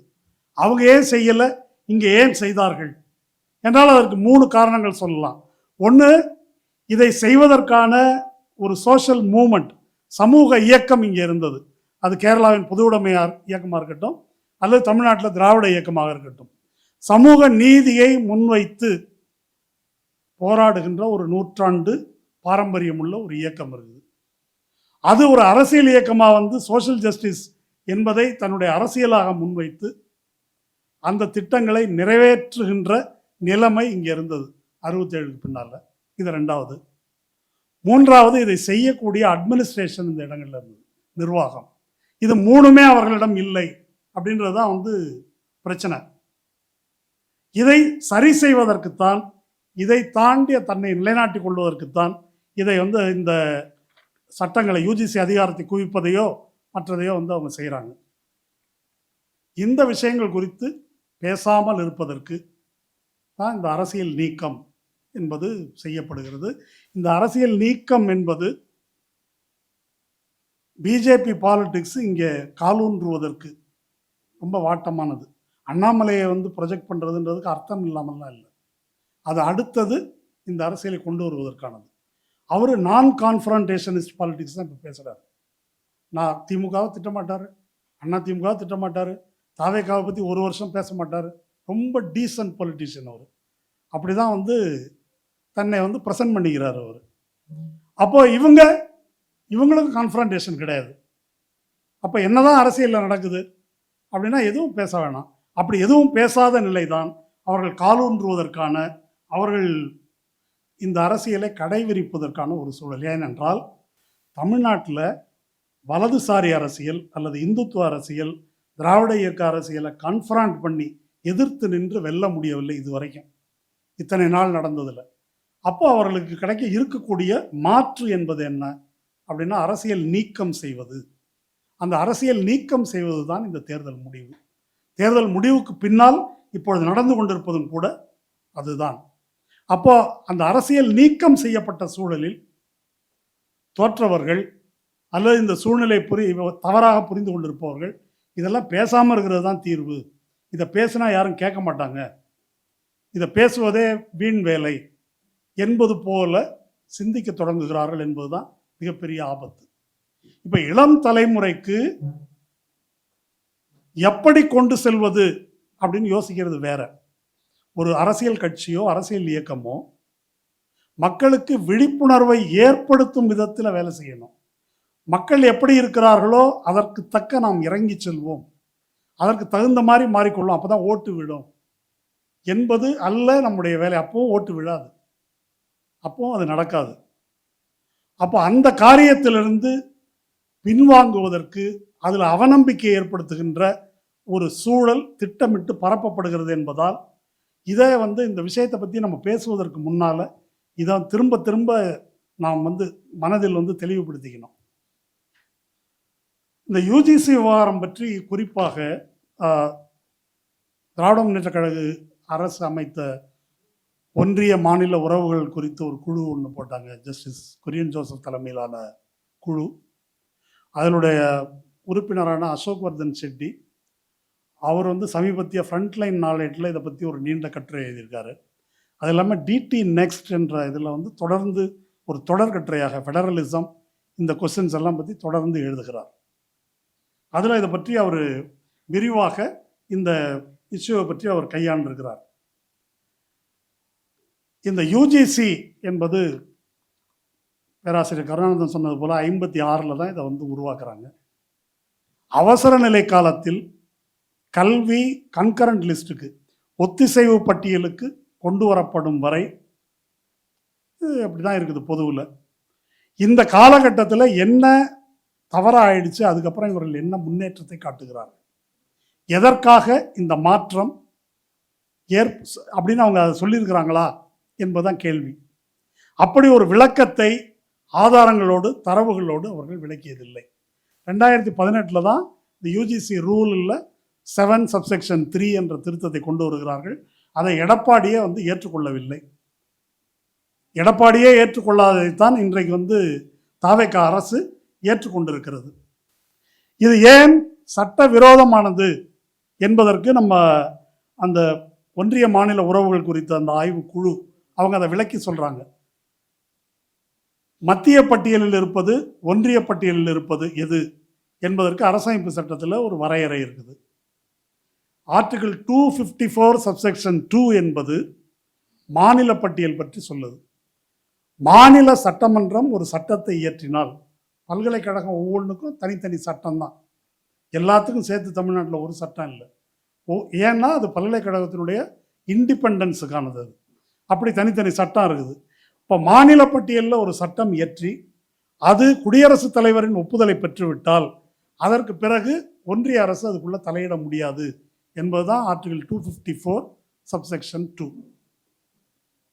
அது குடியரசுத் தலைவரின் அனுமதியை பெறக்கூடாது என்பதற்காக தான் RN ரவி போட்டு வச்சிருந்தார். அதுக்கு பிறகு திரௌபதி முர்மு போட்டு வச்சிருந்தது எதுக்குன்னாக்கா, அது ஓகே கொடுத்துட்டாக்கா அப்புறமா அதுக்குள்ள இவங்க வர முடியாது என்பதனால் அதை கிடப்பில் போடுவதன் மூலம் முடக்குவது என்ற காரியத்தை அவர்கள் செய்தார்கள். அது செல்லத்தக்கதா என்றால் செல்லத்தக்கது இல்லை என்று உச்சநீதிமன்றம் சொல்லிடுச்சு. இது கான்ஸ்டிடியூஷனல் இல்லை. யூஜிசி ஆக்ட் என்று அவர்கள் உருவாக்கி இருக்கிற, ஒன்றிய அரசு உருவாக்கி இருக்கக்கூடிய சட்டம், அந்த சட்டமே என்ன சொல்லுது அப்படின்னு சொன்னால், coordination and determination of standards, ஒருங்கிணைப்பதும் தரத்தை நிர்ணயம் செய்வதும். இதற்கு மேலே துணைவேந்தர் நியமனம் குறித்து அந்த ஆக்ட் எதுவும் சொல்லவில்லை. அது இல்லாமல் ஒன்றிய பட்டியலில் என்ட்ரி 44 அது பல்கலைக்கழகங்கள் தொடர்பான விஷயத்தில் ஒன்றியத்துக்கு அதிகாரம் கிடையாது என்று தெளிவுபடுத்துகிறது. இதெல்லாம் நம்ம இப்போ இந்த 29ஆம் தேதி வழக்கு வருது இல்லையா, இப்போ அந்த விவாதங்கள்லாம் வரும். அதை ஒட்டி நாம் தெரிந்து கொள்ள வேண்டிய விஷயங்கள். அப்போ யூஜிசி ஆக்டில் இல்லாத, சட்டத்தில் இல்லாத ஒரு விஷயத்தை சட்டத்துக்கு கீழ் உள்ள விதிமுறையில் கொண்டு வர முடியுமா? கான்ஸ்டியூஷன் இருக்குது, அதுக்கு பிறகு நாடாளுமன்றம் அல்லது சட்டமன்றம் இயற்றுகின்ற சட்டம் இருக்குது, அதற்கு பிறகு இயற்றப்பட்ட அந்த சட்டத்தின் அடிப்படையில் வகுக்கப்படுகின்ற விதிமுறைகள் இருக்குது. இப்போ அந்த விதிமுறை மாநில அரசு இயற்றுகின்ற சட்டத்திற்கு மேல் செல்வாக்கு செலுத்த முடியுமா என்பதுதான் திரும்ப திரும்ப எழுப்பப்படுகின்ற கேள்வி. இந்த கேள்விக்கு நம்முடைய நீதிமன்றங்கள் 2 விதமாக குழப்பமாக தீர்ப்புகளை அளித்திருக்கிறார்கள். 2 விதமான தீர்ப்பு இருக்கு. ஒன்று, மாநில சட்டமன்றத்தின் அதிகாரத்தை யூஜிசி ரூல்ஸ் மீற முடியாது என்பது ஒரு பிரிவு. இன்னொரு பிரிவு தீர்ப்புகள் எப்படி சொல்றாங்கன்னா, அந்த யூஜிசி ரூல்ஸ் என்பது நாடாளுமன்றத்தின் முன் வைக்கப்பட்டு விட்டதால் அது ஒன்றியத்தின் சட்டமாக அது அப்படி கருதப்பட வேண்டும். அது ஏதோ கோயிலில் சாமி முன்னால் வச்சா அது பிரசாதன்ற மாதிரி, அப்படி முன் வைக்கப்படுவதற்கெல்லாம் அப்படி அதிகாரம் கிடையாது என்று மறுத்து மற்ற தீர்ப்புகள் சொல்லி இருக்கின்றன. இப்போ இப்படி முரண்பட்ட தீர்ப்புகள் சொல்லி இருப்பதை காட்டி ஓய்வு பெற்ற நீதிபதி A.K. ராஜன் அதை தெளிவுபடுத்தி இருக்கிறார். இதில் முரண்பாடெல்லாம் எதுவும் இல்லை. அரசமைப்பு சட்டத்தின்படி என்ட்ரி 32 என்பது மாநில பட்டியலில் என்ட்ரி 32 என்பது பல்கலைக்கழகங்கள் மீது மாநில அரசுக்குரிய அதிகாரத்தை பேசுகிறது. ஒன்றிய பட்டியலில் என்ட்ரி 44 என்பது ஒன்றிய அரசின் அதிகாரங்களை பேசுது, அதில் பல்கலைக்கழகம் கிடையாது. இது 2ஐயும் சேர்த்து பார்த்தால் ஒன்றியத்துக்கு இதில் எந்த வேலையும் இல்லை என்று தெளிவாக தெரியும் அப்படின்னு விளக்குறார். இந்த சட்ட நுணுக்கங்களுக்குள்ள அதிகம் போக வேண்டாம். இப்போ என்ன பிரச்சனைனாக்கா, அவர் அசோக்வர்தன் செட்டி எழுதுறாரு, இவ்வளவு பிரச்சனை இருக்குது, முரண்பாடு இருக்குது, இது கான்ஸ்டிடியூஷனல் பெஞ்சுக்கு போய் ஒரு தீர்வு கண்டிருக்க வேண்டும். ஆனால் எந்த கட்சியும் இதை கான்ஸ்டிடியூஷனல் பெஞ்சுக்கு கொண்டு போய் தீர்வு காண்பதற்கான முயற்சியை எடுக்கவில்லை அப்படின்றத அவர் சுட்டி காட்டுறார். இது ஒரு உண்மை. இது அப்படியே கிடப்பில் போடப்பட்டது. இப்போ அது இந்த இடத்துல வந்து நிற்குது. இது மானிய குழு என்று சொல்லிக் கொள்வதற்கான அருகதை இருக்கா? அதுக்கு பேர் மானிய குழுன்னு சொல்றாங்களே. முக்கியமான டேட்டா ஒன்று அவர் சொல்றாரு. 2014-15 இந்த பல்கலைக்கழக மானிய குழுவுக்காக ஒதுக்கப்பட்ட தொகை 8,905 கோடி ரூபாய். 2014-15 மோடி அப்போ தான் வர்றாரு. அந்த 8,905 கோடி ரூபாயில் பல்கலைக்கழகங்கள் 2 விதம். சென்ட்ரல் யூனிவர்சிட்டி, மாநிலங்களுடைய ஆளுகையின் கீழ் இருக்கிற பல்கலைக்கழகங்கள். இந்த 8,905 மாநிலங்களுக்கு வந்தது 1,185 கோடி. அதாவது இதில் 13 விழுக்காடு தான் மாநிலங்களுக்கு, 87 விழுக்காடு சென்ட்ரல் யூனிவர்சிட்டிக்கு தான் போயிருக்கு. இந்த 13 விழுக்காட்டை நம்ம எல்லாருக்கும் பிரிச்சுக்கணும். எல்லா மாநிலங்களுக்கும் எதை, இந்த 1,185 இதான் இவங்க கொடுக்குற மானியம். சரி, இது வந்து 2014-15. 2025-26 இந்த 8,905 கோடி ரூபாய் என்பது 3,336 கோடி ரூபாயாக குறைந்திருக்குது. 1/3 வந்துருச்சு. அதில் மாநிலங்களுக்கு வழங்கப்படுவது 62 கோடி, அதாவது 2%. 62 கோடி தமிழ்நாட்டுக்கு இல்லை, எல்லா ஸ்டேட்டுக்கும் சேர்த்து. இது ஒரு மானிய குழு. இவன் அதிகாரத்துக்கு நம்ம கட்டுப்படணும். இது எவ்வளோ பெரிய கேலி கூத்து! இது ஒரு மிஸ்நாமர். அப்படி ஒரு மானிய குழுன்னு சொல்வதற்கான அருகதை கிடையாது. முட்டாளுக்கு ஞானதேசிகன்னு பேர் வைக்கிற மாதிரி இதுக்கு வந்து அது மானிய குழு என்று சொல்லிக் கொள்வதற்கு கிடையாது. அதே போல் அவர்களுக்கான அதிகாரம் என்பது அதிகபட்சம் போனால் கிராண்ட் கொடுக்க மாட்டேன்னு சொல்கிறதுக்கு மேலே வேறு அதிகாரம் கிடையாது. இப்படிப்பட்ட ஒரு யுஜிசி, சட்ட ரீதியாகவே இப்படிப்பட்ட ஒரு நிலை. அப்படி இருக்கும்போது அந்த நாமினியை நான் ஏற்றுக்கொள்ளுகிறேன், 5 பேர் போட்டுக்கிறோம், ஆளுநர் அதை தீர்மானிக்கட்டும் என்று இந்த அரசு ஏன் சொல்கிறது? அப்படி சொல்லிட்டாக்கா அதில் அவங்க சொல்கிற ஒரு வாதம் என்னன்னா, எப்படியும் நம்ம தானே மெஜாரிட்டி, 5ல் 3 மெஜாரிட்டி. ஒன்று ஆளுநருடைய நாமினி, ஒன்று யுஜிசி நாமினி, ஒன்று சிண்டிகேட் நாமினி, ஒன்று கவர்மெண்ட் நாமினி, இன்னொரு நாமினி நமக்கே கொடுக்குறாங்க. இப்போ 3 தானே மெஜாரிட்டி அப்படின்னு இவர்கள் பேசுகிறார்கள். அர்த்தமற்றது. நியமிக்கின்ற அதிகாரம் யாருக்கு இருக்கு? ஆளுநருக்கு தான். அப்போ இந்த பல்கலைக்கழக துணைவேந்தரை, ரொம்ப தரமான ஒரு துணைவேந்தரை நியமிக்கின்ற அதிகாரம் பொருந்திய ஆளுநர் இருக்கார்ல, அவருடைய தகுதி என்னன்னாக்கா 35 வயசாக இருக்கணும், இந்திய குடிமகனாக இருக்கணும். அதுக்கு மேலே எந்த அருகதையும் எந்த கல்வி தகுதியும் கவர்னருக்கு வேண்டும் என்று அரசமைப்பு சட்டம் சொல்லலை. கைநாட்டாக இருந்தால் கூட ஓகே தான். அவர் வந்து துணைவேந்தரை தீர்மானிக்கலாம். அப்போ இப்போ இன்னைக்கு துணைவேந்தர்கள் எப்படி நியமிக்கப்படுகிறார்கள் நமக்கு தெரியும். கேரளாவுடைய உதாரணத்தை நான் சொன்னேன். துணைவேந்தரால் ஆளுநரால் நியமிக்கப்பட்ட துணைவேந்தர்கள் 3 பேர் மோகன் பகவத் பங்கேற்ற RSS நூற்றாண்டு விழாவில் பங்கேற்றிருக்கிறார்கள். அப்போ ஆளுநரால் எந்த துணைவேந்தர், எப்படிப்பட்ட துணைவேந்தர் நியமிக்கப்படுவார் என்பதற்கு அதிகம் விளக்கம் தேவையில்லை. அந்த துணைவேந்தர் என்ன மாதிரி ஆசிரியர்களை, என்ன மாதிரி ஊழியர்களை கொண்டு வருவார், என்ன மாதிரியான பாடத்திட்டம் வரும் என்பதெல்லாம் நம்ம சொல்ல தேவையில்லை. அப்படி துணைவேந்தரையே நியமிக்கலான்னா அப்புறம் செனட்டு, சிண்டிகேட்டு எல்லாத்தையும் தலையிடுவார்கள். எல்லாவற்றிலும் அவர்கள் தலையிட முடியும் என்பதுதான் நிலை. இப்போ இந்த நிலைக்கு ஏற்றுக்கொள்வதை நோக்கித்தான் தற்போது தாவேக அரசு கொண்டு வர இருக்கின்ற இந்த சட்ட திருத்தம் வழிவகுக்குது. இதை பற்றி ஏன் அதிகம் பேசணும்னா, இப்போ கூட்டணி கட்சின்னு கொஞ்சம் பேர் போயிருக்கிறாங்க. இவங்கெல்லாம் இந்த கேபினெட்டில் இதுவரைக்கும் யாரும் பேசலைங்க. நான் சொல்வது போல் SFI ஒரு அறிக்கை விட்டுருக்குறாங்க. இதுவரைக்கும் ஒருவேளை அந்த தவறாக இருந்து திருத்தலாம். CPI, CPM, VCK, இந்த விஸ்வநாதன் இப்படி பேசியிருக்கிறாரு. அதை கண்டித்து யாருமே பேசலை, அதை எதிர்த்து யாரும் பேசலை. என்றால் இன்னைக்கு செய்தி என்னன்னா, CPIயும் கேபினெட்டில் பங்கேற்க போகுது அப்படின்ற மாதிரி ஒரு செய்தி உலாவது. அது எவ்வளோ உண்மைன்னு தெரியல. அப்போ இவர்கள் எதுவுமே பேசலை அப்படின்னா என்ன செய்ய நினைக்கிறார்கள்? இத்தனையும் செய்துவிட்டு இது மாநில நலன் வர்சஸ் மாணவர் நலன் என்று ஒரு சித்திரத்தை, ஒரு விவாதத்தை வந்து கொண்டு வர்றாங்க. அப்போ இதுவரைக்கும் தமிழ்நாடு அடைந்திருக்கின்ற முன்னேற்றம் என்பதெல்லாம் மாநில உரிமையின் காரணமாக, மாநில அரசு, தேர்ந்தெடுக்கப்பட்ட ஒரு மாநில அரசு ஒரு கொள்கையை அமல்படுத்த முடிந்த காரணத்தினால தான் இந்த நம்ம லிட்ரஸியில் மேலே இருக்கிறதோ, கிராஸ் என்ரோல்மெண்ட் ரேஷியோவோ, ஸ்டெம் கிராஜுவேட்ஸ் அதிகம் இருக்கிறதோ, அல்லது மருத்துவர்கள் அதிகம் இருக்கிறதோ, அல்லது கல்வியில் பல திட்டங்கள் அறிமுகப்படுத்தப்பட்டிருப்பதோ, இது எல்லாமே எப்போ சாத்தியமாகுதுன்னாக்கா மாநில அரசுக்கு கொள்கை வகுக்கின்ற அதிகாரம், அதற்காக நிதி ஒதுக்கீடு செய்ய முடிகின்ற அதிகாரம், இதெல்லாம் இருக்கும்போது மட்டும்தான் அது சாத்தியமாகிறது. அதை ஒரேடியாக முடிவுக்கு கொண்டு வருவது என்ற நோக்கத்தில் தான் இந்த விக்சித் பாரத் சிக்ஷா அதிஷ்டான் என்பது இப்போது நாடாளுமன்றத்தில் வரப்போகுது. அது என்ன கதியாக போகுதுன்னு எனக்கு தெரியல. அது பற்றிய போதிய விவாதம் நடக்காமல் இருப்பது பெரும் கவலையை தருகிறது. இது 20ஆம் தேதி வரப்போகுதுன்றதுனால இதை பற்றி நாம் தெரிஞ்சு கொள்ளணும். முதல் பாயிண்ட்டு, 3 யூஜிசியை அது மூட்டை கட்டிடுது. அடுத்தது all India council for technical education, அதையும் மூடிடுறாங்க. அப்புறம் national council for teachers education, அதையும் மூடிடுறாங்க. அடுத்தது கவுன்சில் ஃபார் ஆர்கிடெக்சர், அதையும் மூடிடுறாங்க. இதெல்லாம் கிடையாது, எல்லாம் சேர்ந்து ஒரே அமைப்பு. அது இந்த விபிஎஸ்ஏ இந்த அமைப்பு.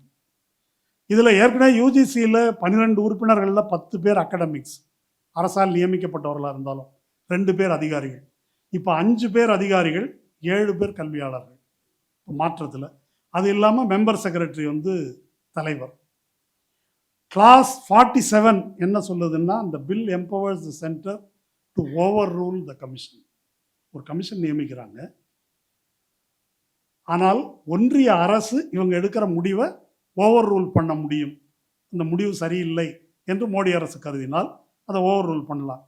அடுத்து clause 24 allows government to remove members chairman, யாராக இருந்தாலும் 24 யாரை வேணால் எப்போ வேணால் நீக்கலாம். இவ்வளோதான் அதனுடைய இறையாண்மை. அதுக்கு அடுத்தது விசியை பற்றி அது என்ன சொல்லுது? எனக்கு தெரிஞ்ச வரைக்கும் விசி பற்றி அதில் எதுவும் சொல்லலை. அது அந்த இடம் பிளாங்காக இருக்குது. ஆனால் அது எலிஜிபிலிட்டி, ஓவராலாக இதை நிர்வாகம் செய்யக்கூடிய சூழல் பற்றி சொல்வதற்கு அதற்கு இருக்கின்ற அதிகாரம், இதையெல்லாம் வச்சு பார்க்கும்போது அவங்க சொல்லாத ஒரு ஆள் விசியாக வர முடியாது. விசிக்கான தகுதியை அவங்க கொண்டு வந்துடுவாங்க. அதிகாரம் என்பது இங்கே இருக்கும். அதனால் அவன் சொல்கிறவனை தவிர வேறு யாரும் இங்கே விசியாக வர முடியாது என்ற சூழல் அதில் ஏற்படும். அடுத்து டீம்டு யூனிவர்சிட்டின்னு ஒன்று கிடையாது. இந்த பில் வந்துருச்சுனாக்க க்ளோஸ் பண்ணிடுறாங்க. அது இல்லாமல் கல்லூரிகளே நேரடியாக டிகிரி கொடுக்கலாம். அதுக்கான அங்கீகாரத்தை இவர்கள் வழங்குவார்கள். யார்? விபிஎஸ்ஏ நேரடியாக வழங்கும். அந்த மாதிரி மாற்றம். அடுத்தது, இந்த விபிஎஸ்ஏ யூனிவர்சிட்டி, இந்த பல்கலைக்கழக மானிய குழு மாதிரி மானியம் எதுவும் கொடுக்காது. என்ன செய்யணும்னு மட்டும்தான் சொல்லும். அப்போ செலவுக்கு என்ன செய்யறது? அது நீங்களே பார்த்துக்க வேண்டியது. செலவை கல்லூரிகளே பார்த்து கொள்ள வேண்டும்.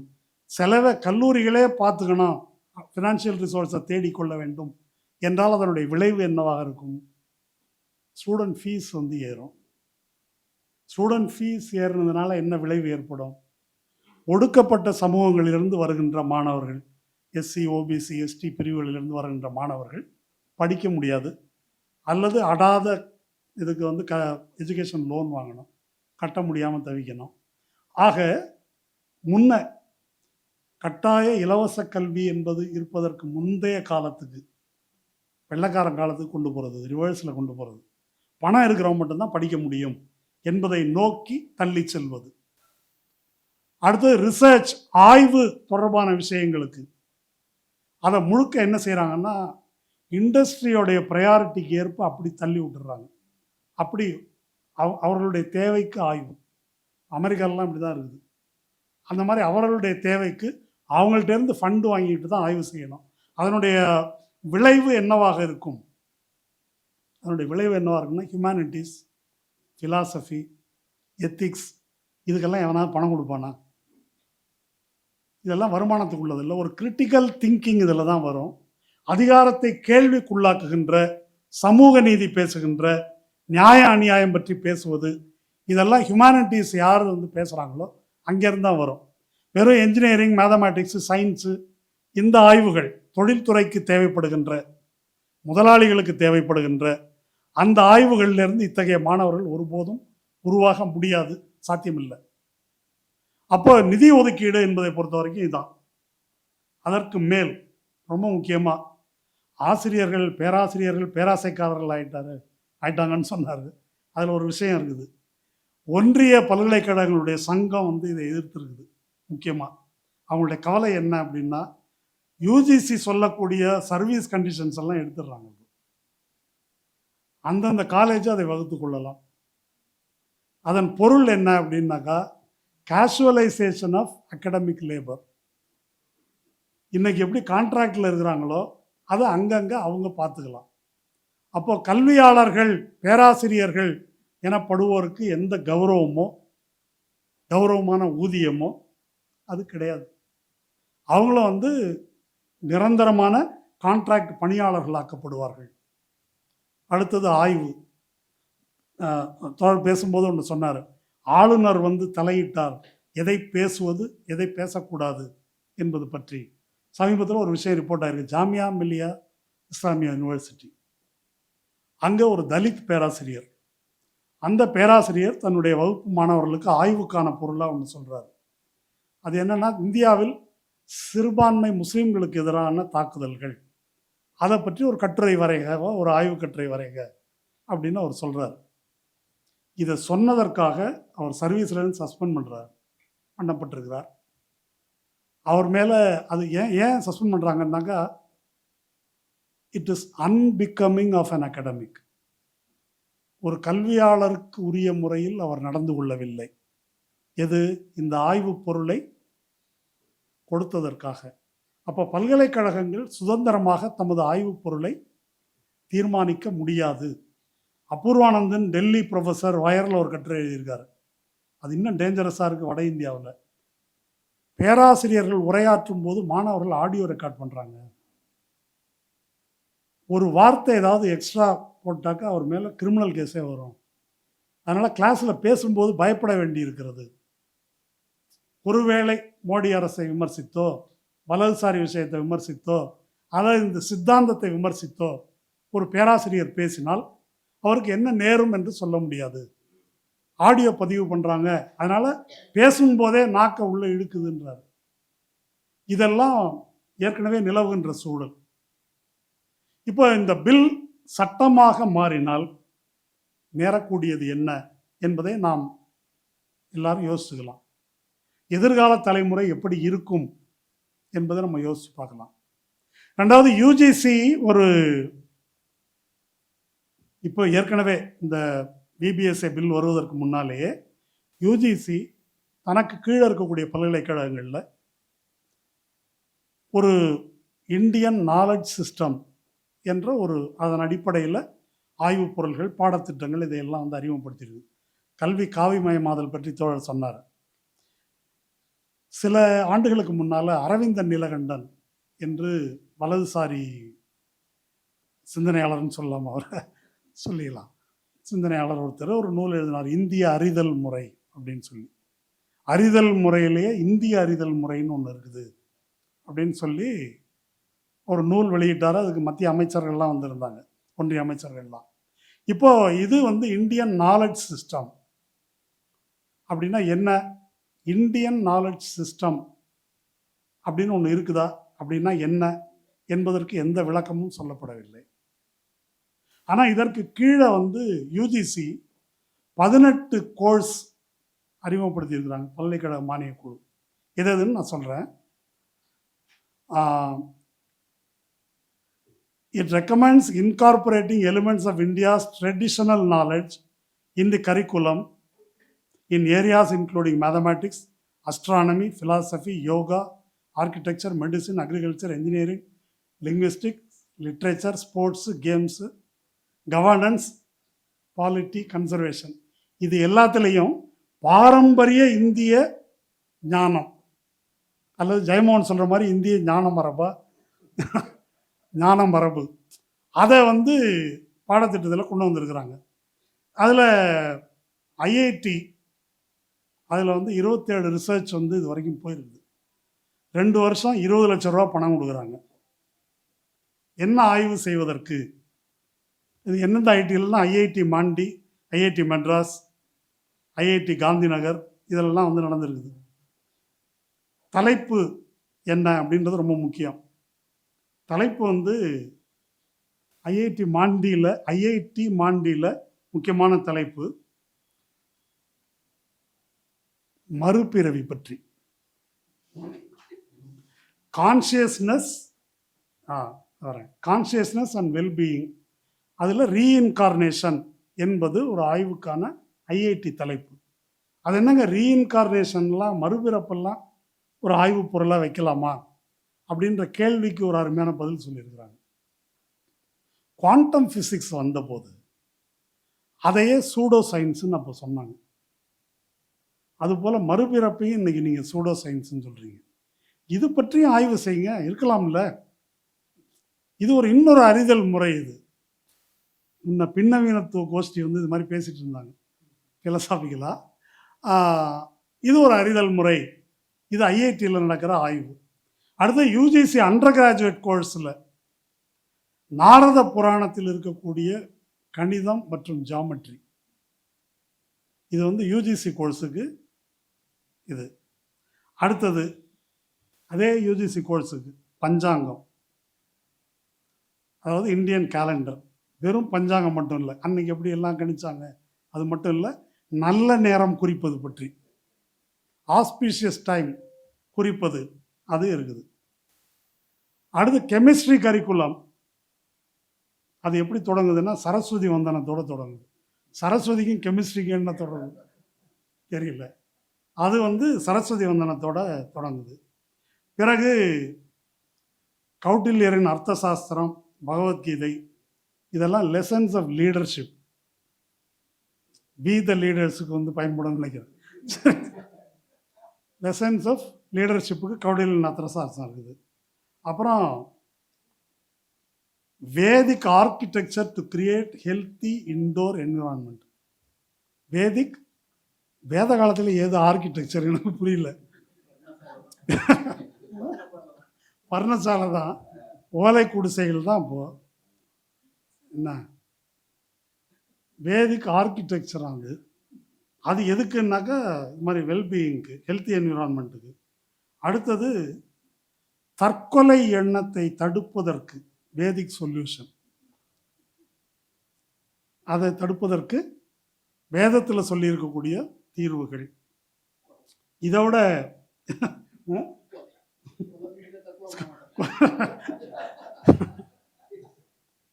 அடுத்தது இதெல்லாம் சிரிக்கிறோம், இத்தனையும் கோர்ஸு நடைமுறையில் இருக்குது. இது நடந்தால் இங்கேயும் வரும். அடுத்தது வேற ஒன்றும் இல்லை. இதுக்கு அந்த பிபிஎஸ்சி எல்லாம் வர வேண்டியதில்லை, ஏற்கனவே யூஜிசியில் இருக்குது. ஏன் இப்போ கோவையில் ஒரு தாவேக்கா எம்எல்ஏயா அவங்க வந்து ஜோசியத்தில் டாக்டரேட் வாங்கியிருக்கிறேன்னு சொன்னாங்களே. ஓகே. அடுத்தது வந்து automated question answering system for Ramayana. ராமாயணத்துக்கு கொஸ்டின் ஆன்சர் சிஸ்டம் ஆட்டோமேட்டட். இது ஒன்று.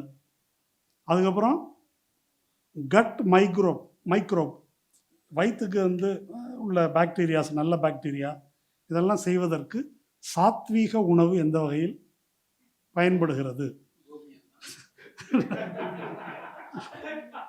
இல்லையா? இதெல்லாம் இப்போ இதை நாம் வந்து எப்படி பார்ப்பது? இது வந்து நான் அங்கங்கே படித்து திரட்டினது. இதில் இன்னும் என்னெல்லாம் இருக்குன்னு தெரியல.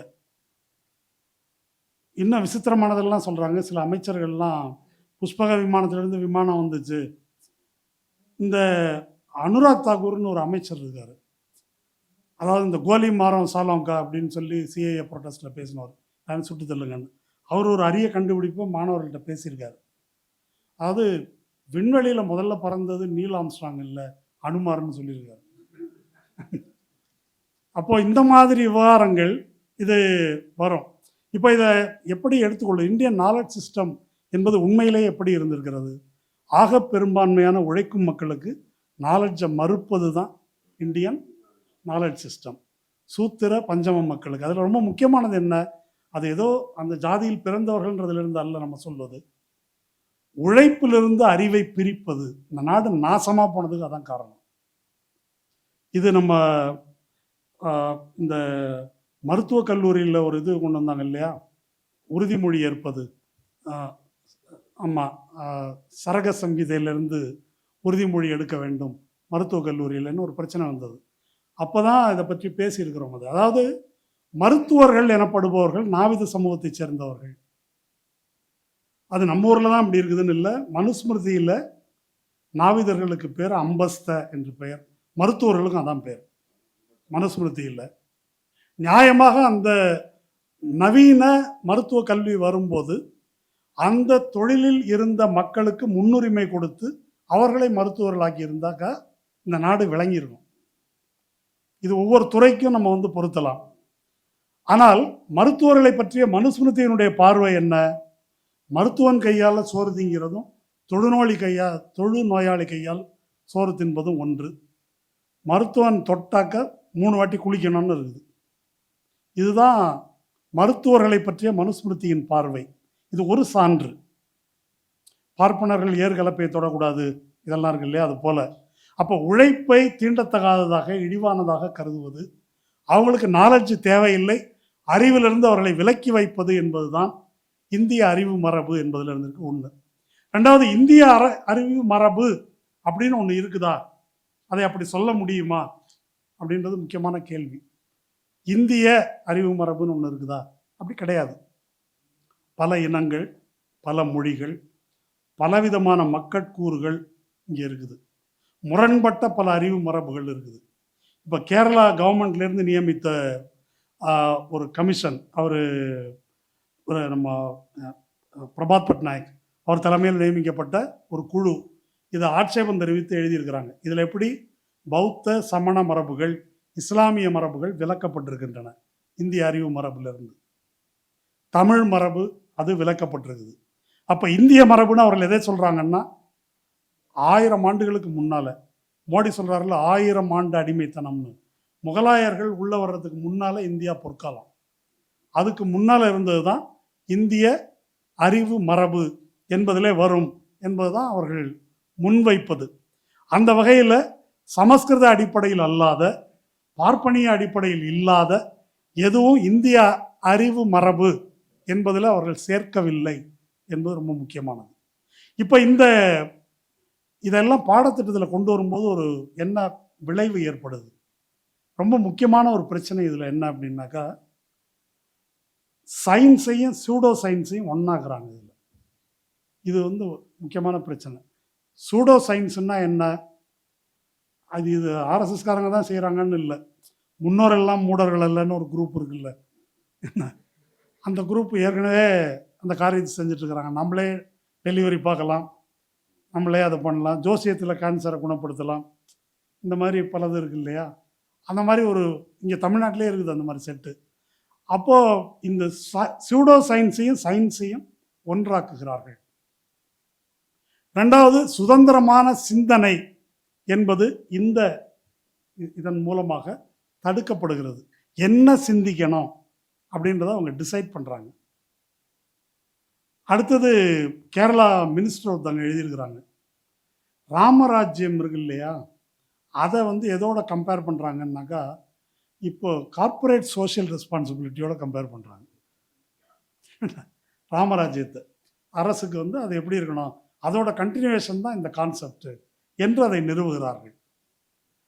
அடுத்தது, ஒரு மைத்தாலஜி, இப்போ நம்ம பேசணும் இல்லையா, அனுமார் பறக்கிறாரு, விமானம் பறக்குது, இந்த மித்தையும் சயின்ஸையும் இணைப்பது. நம்ம உடம்புல 8 சக்கரமோ 10 சக்கரமோ இருக்குது, அப்புறம் குண்டலினி இருக்குது, இதெல்லாம் ஒரு ஆள் அறுத்து பார்த்துருக்குறோம் ஏற்கனவே, உள்ள எங்கே இருக்குது சக்கரம், பாடி புணத்தை தான் அறுத்து பார்த்துருக்குறோம். அதையும் இப்போ நவீன விஞ்ஞானத்தையும் ஒன்றுபடுத்துவது, வரலாற்றில் பித்தலாட்டம் செய்வது. வரலாற்று பித்தலாட்டம் எந்த அளவு பித்தலாட்டம் அப்படின்னா, இந்திய விடுதலை போராட்டம் பற்றி சாவர்கருடைய புத்தகம் என்ன, அது சேர்க்கப்பட்டிருக்குது. அதில் முகலாயர்களுடைய பங்களிப்பு விளக்கப்பட்டிருக்குது. இப்போ அக்பர் காலத்திலேயே அவர் இதில் சான்ஸ்கிரிட்டில் இருந்த பாஸ்கராச்சாரியாவுடைய லீலாவதி என்ற நூலை ஒரு கணித நூல், அதை அராபிக்கில் மொழிபெயர்க்கிறார். இந்தியாவினுடைய முதல் எழுதப்பட்ட வரலாறு அல்பெருனி. அவர் பெரிய சான்ஸ்கிரிட் ஸ்காலர், கஜினி முகமது அவையில் இருந்தவர். கஜினி முகமதை வேறு காரணத்துக்கு தான் நமக்கு தெரியும். அவர் வந்து இந்தியா முழுவதும் சுற்றுப்பயணம் செய்து அன்றைய இந்தியாவின் வரலாற்றை வந்து தொகுத்திருக்கிறார். இப்போ இவங்களுடைய இந்த கான்ட்ரிபியூஷன் ஒரு பெரிய பட்டியல் இருக்குது. அவுரங்கசீப்புடைய தம்பி தாராஷிகோ தான் கீதை உள்ளிட்ட நூல்களை ஏற்கனவே வெள்ளைக்காரனுக்கு முன்னால் பர்ஷியனில் அரபிக்கில் மொழிபெயர்த்தவர். இந்த மாதிரி அவங்களுடைய கான்ட்ரிபியூஷன் எல்லாமே அதில் வந்து இருட்டடிப்பு செய்யப்பட்டிருக்கு. அதே போல் பக்தி இயக்கம், சாதி மறுப்பு இயக்கம், அது அம்பேத்கர்லேருந்து பெரியார்லேருந்து அது எல்லாமே இதிலிருந்து ஒதுக்கப்படுது. இது எல்லாம் வந்து பட்டியல் போட்டு போகலாம். இது எல்லாம் சேர்ந்து ஒரு மெசேஜ் வந்து நமக்கு சொல்லுது. பல்கலைக்கழகங்கள் என்பது சுதந்திரமாக சிந்திப்பதற்கான தளமாக இருக்கணும். அதற்குரிய சுதந்திரம் அதற்கு வழங்கப்பட வேண்டும். இப்போ இந்த மாற்றங்கள் எதை கொண்டு வருது அப்படின்னாக்கா, சுதந்திரமாக சிந்திப்பது என்பதற்கு பதிலாக இவர்கள் சொல்லக்கூடிய ஒரு இந்து தேச பெருமிதம், அந்த பெருமிதத்துக்கு விசுவாசமாக இருக்கணும். அந்த பெருமிதத்துக்கு முரணான எதையும் நீங்கள் சொல்லக்கூடாது. அந்த காலத்தில் பெரியார் எடுத்துக்கிட்டால் அதான் இருக்குது. முட்டாள்தனங்களை வந்து அவர் பட்டியல் போடுறாரு, ஏன்னா அறிவு இல்லாமல் இருக்குது. அப்போது அந்த அறிவின்மையை பற்றி பரிசீலிக்கக்கூடிய எதையும் வந்து பேசக்கூடாது. எல்லாமே ஏற்கனவே இருந்தது என்று பேச வேண்டும். இதெல்லாம் இப்போ யூஜிசி கொண்டு வந்திருக்குன்றதால நம்ம ஐஐடியினுடைய காமகோடி இருக்கார்ல, அவர் சொல்லியிருந்தார் இல்லையா, மாட்டு மூத்திரத்துக்கு சிறந்த மருத்துவ குணங்கள் இருக்குன்னு. எதில் அவராக சொல்லலை, நேச்சர் மேகசின்லேயே வந்திருக்குது அப்படின்னு சொன்னார். அதில் ஒரு மேட்ரு என்னன்னு கேட்டால், அது நேச்சர் மேகசின் மாட்டு மூத்திரத்தை ஆய்வு செஞ்சுருக்கிறாங்க. அதில் ஹார்ம்ஃபுல் பாக்டீரியா, கெட்ட பாக்டீரியாக்கள் என்ன இருக்குது, நேர்மறையானது என்ன இருக்குது அப்படின்னு சொல்லியிருக்காங்க. விசேஷம் என்ன அப்படின்னு சொன்னாக்கா, மாட்டு மூத்திரம் மட்டும் இல்லாமல் கழுத மூத்திரம், குதிரை மூத்திரம், ஒட்டக மூத்திரத்தையும் ஆய்வு செஞ்சுருக்கிறாங்க. அதை நம்ம காமகோடி சொல்லலை. அதுலேயும் நல்லது எது கெட்டது எதுன்றது விளக்கப்பட்டிருக்குது அந்த நேச்சர் மேகசினில். இவர் வந்து மாட்டு மூத்திரத்தை மட்டும் எடுத்துக்கிட்டாரு அப்படின்றது தான். அப்போது இது வந்து இந்த மாற்றங்கள் எல்லாம் யூஜிசி பரிந்துரைத்திருக்கிற இந்தியன் நாலேஜ் சிஸ்டம் என்ற அடிப்படையிலான பாடங்கள். இதுக்கு வந்து அந்த விபிஎஸ்ஏ நிறைவேறணுன்றது இல்லை. நம்முடைய உயர்கல்வித்துறை அமைச்சர் விஸ்வநாதன் சொன்னது போல், இங்கே ஒரு கவர்னர் வந்து துணைவேந்தரை நியமிச்சிட்டாக்க ஆட்டோமேட்டிக்காக இதெல்லாம் வந்துடும். இதெல்லாம் பாடத்திட்டத்துக்கு உள்ளே வந்துடும். இந்த நிலைமை, அதாவது இந்த நிலைமையை நாம் எதிர்கொள்ள வேண்டியிருக்கும் என்பதை தமிழ்நாட்டு மக்களுக்கு, மாணவர்களுக்கு இதை சொல்லணும். இது எதுவும் கற்பனை அல்ல. இதில் பலது கொஞ்சம் தேடி எடுத்தாக்க எடுக்கலாம். இந்தியாவில் எந்தெந்த கல்லூரிகளில், என்னென்ன பல்கலைக்கழகங்களில் என்ன மாதிரியான பாடத்திட்டங்கள் ஏற்கனவே இந்த லிஸ்ட்டில் நான் சொன்னதெல்லாம் இருக்குது என்பதை கொஞ்சம் தேடி பிடிச்சாக்க எடுத்துட முடியும். அந்த மாதிரி ஒரு சூழல் தமிழ்நாட்டு கல்வி நிறுவனங்களுக்கு வர வேண்டுமா? வந்தால் அதன் விளைவு என்னவாக இருக்கும் என்று நம்ம வந்து யோசித்து பார்க்கணும். இப்போ கல்வியை இப்படி ஒன்றிய அரசு, குறிப்பாக மோடி அரசு தன் கையில் எடுத்துக்கொள்வது என்பதை நம்ம எப்படி பார்க்க வேண்டும் என்பதை மட்டும் சொல்லி நான் முடிச்சுக்கிறேன். நமக்கு ஃபாசிசத்துக்கு மிக முன்னுதாரணமாக நாம் பார்க்கக்கூடிய இடம் ஜெர்மனி, நாசிசம். அப்போ ஜெர்மனியில் ஒரு ஃபாசிஸ்ட் டிக்டேட்டர்ஷிப்பை அறிவிப்பதற்கு முன்னால் 1933 எங்கே கை வைக்கிறாங்கன்னா கல்வி புலத்தில் தான் கை வைக்கிறாங்க.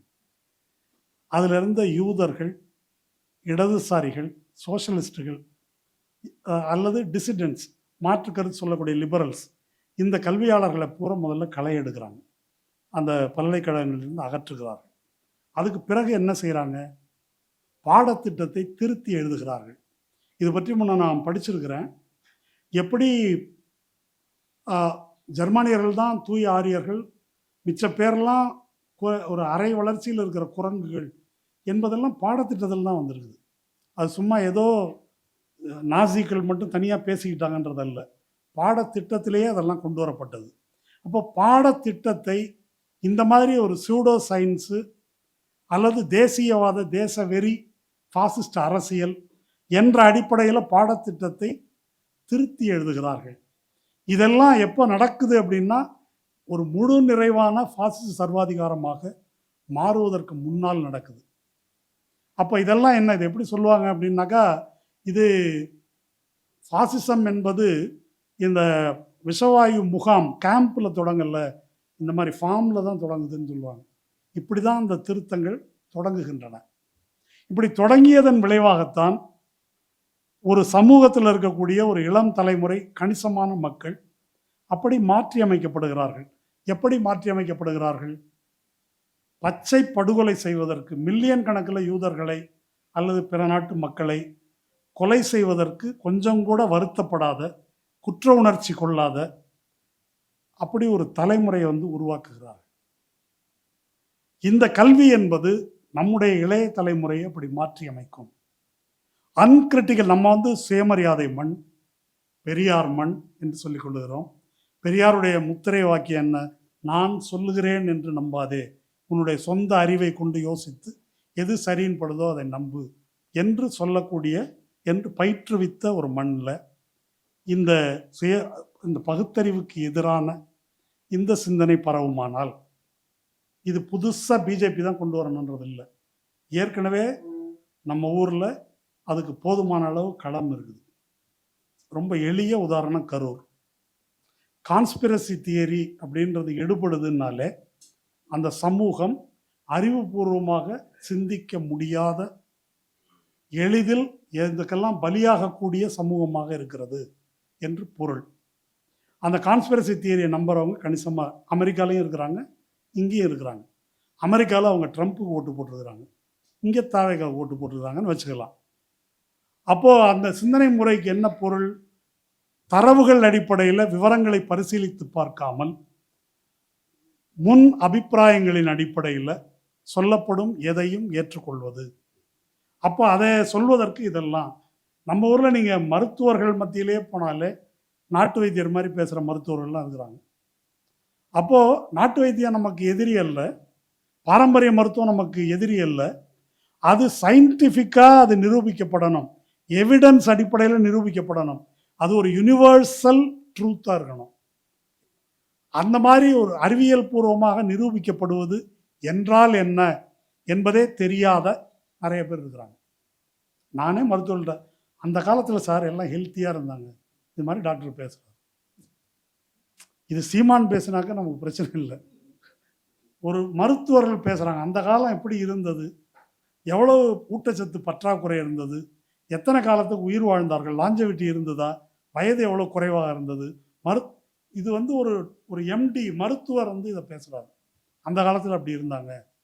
அப்போ இதுக்கு என்ன பொருள்? அந்த மாதிரி ஒரு சிந்தனை அடித்தளம் இருக்கும்போது பாரம்பரிய பெருமிதம் என்ற பெயரில் எதை வேண்டுமானாலும் கடைபிடிக்க முடியும், இதை எளிதில் முடிச்சு போட முடியும். அப்போ இது மாதிரி நம்பக்கூடியவர்கள், அறிவுபூர்வமாக சிந்திக்காதவர்கள் இடையில ஒரு ஹேட் பாலிடிக்ஸ், வெறுப்பு அரசியல் வெகு எளிதில் பரவும். இப்போ திராவிட முன்னேற்ற கழகத்துக்கு எதிராக காரண காரியங்களை அடுக்கி சொல்லி, இன்ன காரணத்துக்காக நீங்கள் இதை புறக்கணிக்க வேண்டும் என்று தாவேக்கா நியாயமாக சொல்லியிருந்தா ஒரு பிரச்சனையும் இல்லை. நமக்கு பொதுவாக தீய சக்தி அப்படின்னு சொல்லி நம்ப வைக்க முடியுது என்றால் என்ன பொருள்? இதுக்கும் இஸ்லாமிய எதிர்ப்பு வெறுப்பு அரசியலுக்கும் என்ன வேறுபாடு? இப்போ இந்த மாதிரி சிந்திக்கக்கூடியவர்கள் வெறுப்பு அரசியலுக்கு பலியாக மாட்டார்கள் என்பதற்கு என்ன கேரண்டி, என்ன உத்தரவாதம்? இதை சொன்னால் நம்பக்கூடியவர்கள், அதை சொன்னால் ஏன் அதை விட இன்னும் அதிகமான வாய்ப்பு அதில் தான் இருக்குது, நம்ப வைப்பதற்கான வாய்ப்பு. அப்போ இதை நம்ம எப்படி பார்க்கணும்? சும்மா யூஜிசி கல்வி திட்டம் அப்படி அல்ல. இது ஒரு தலைமுறையை எப்படி சிந்திப்பது என்பதற்கு மாற்றுவதற்கான முயற்சி தான் இது. வட இந்தியாவில் குறிப்பிட்ட அளவுக்கு அவர்கள் வெற்றி பெற்றிருக்கிறார்கள். அதில் அந்த நிலை தென்னிந்தியாவுக்கு இன்னும் வரல. கர்நாடகாவில் எதிர்ப்பு இருக்குது, கேரளாவில் எதிர்ப்பு இருக்குது, தமிழ்நாட்டில் எதிர்ப்பு இருக்குது, ஆந்திராவில் கூட சந்திரபாபு நாயுடு சில அம்சங்களில் ஒரு எதிர்ப்பு தெரிவிக்கிறார். அப்போது ஒரு தலைமுறையின் சிந்தனை முறையையே மாற்றி அமைக்கக்கூடிய, பாசிசத்துக்கு தோதாக மாற்றக்கூடிய இந்த மாற்றம், இதை தடுப்பதற்காக நாம் பேச வேண்டும். இதில் எது முக்கியம் நான் கருதுகிறேன் அப்படின்னு சொன்னால், நாம் இந்த கையறு நிலையை விட்டு இளம் தலைமுறையினருக்கு இதை எப்படி சொல்வது? இப்போ என்னை போன்றவர்களுக்கு ஒரு சிக்கல் இருக்குது. சொல்கிறாங்க இல்லையா, இவங்கள்ட்ட எப்படி பேசுறதுன்னு ஒருவேளை தெரியாமல் இருக்கலாம். இளம் தலைமுறையினர் அதை பற்றி யோசிக்க வேண்டும், அல்லது இதில் பரிச்சயம் உள்ளவர்கள் அதை பற்றி யோசிக்கணும். இப்படி இந்த அபாயங்களை சுட்டி காட்டக்கூடிய உண்மையான அரசியலை பேசக்கூடிய ஒரு சூழல், தைரியமாக தயக்கமின்றி இதை நாம் பேச வேண்டும். ஒரு தேர்தல் அரசியல் ஆதாயம் என்ற வரம்புக்குள்ளே நின்று இதை பேசினா ஜெயிக்கலாம், அதை பேசினா ஜெயிக்க முடியாது என்று பேசுவது தற்கொலை முயற்சி. இது அவங்களுக்கே கூட, திராவிட இயக்கத்துக்கே ஒரு தற்கொலை முயற்சி, இதை பேச முடியாதுன்னாங்க. பெரியார் என்ற ஒரு மனிதர், திராவிட இயக்கம் அப்படி அதை பேசுகிறாவிட்டால் அதுக்கு பின்னால் அது அரசியல் இயக்கமாக மாற்றி வெற்றி பெறுவதற்கான அடித்தளமே கிடையாது. அல்லது ஆரம்பகால திராவிட முன்னேற்ற கழகம் இதையெல்லாம் பேசுகிறாவிட்டால் வெற்றி பெறுவதற்கான அடிப்படை கிடையாது. இன்னைக்கு ஒரு அரசியல் நீக்கம் செய்யப்பட்ட ஒரு சூழல், அரசியல் நீக்கம் செய்யப்பட்ட நிலையை ஒரு பாசிட்டிவான, முற்போக்கான, நாகரிகமான ஒரு சூழலாக கருதும் நிலை உருவாக்கப்படுகிறது. இதற்கு எதிராக என்ன மையமான பிரச்சனை என்பதை முன்வைத்து நாம் பேச வேண்டும். வாய்ப்புள்ள வழிகளிலெல்லாம் பேச வேண்டும். நன்றி.